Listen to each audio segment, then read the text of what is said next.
Аз съм народен представител и когато говоря от тая трибуна ще ме слушате, защото няма по-голямо нещо в тая държава от народен представител на трибуната. Това е демокрацията. И да не ви харесва, аз съм тук, а Борислав Сарафов не е никой. Колеги, обръщам се към господин министъра на правосъдието и управляващата коалиция. Вие много добре вкарвате законопроекти за НПК, за да може да вземете парите от ПВУ, обаче чували ли сте поговорката "Кораба потъва, вие спасявате байряка"? Ние в България вече нямаме главен прокурор, няма изпълняващ функциите, изпълняващ длъжността главен прокурор.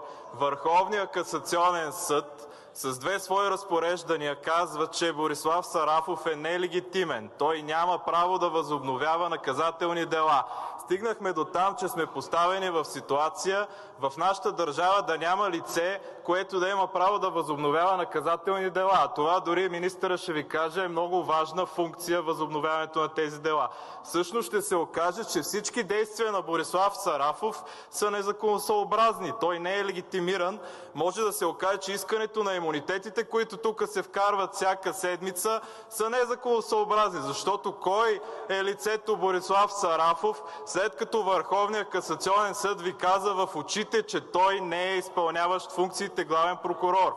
И с цялото си нахалство той обявява, че ще бъде домакин на форума на главните прокурори на Балканския полуостров. Като какъв? В какво качество ще бъде домакин? Той ще им сервира, ще им готви ли на главните прокурори? Искам да знам кой ще бъде следващия главен прокурор, защото вие сега като управляваща коалиция трябва да свикате тук да си осигурите мнозинство, за да бъдат избрани членове на Висшия съдебен съвет. Ама вие това не можете да го направите. Това е управленска немощ. Трябва да си подадете оставката. Много ви е хубаво, поставихте съдебната система в летаргия. В летаргия и така карате вече години наред.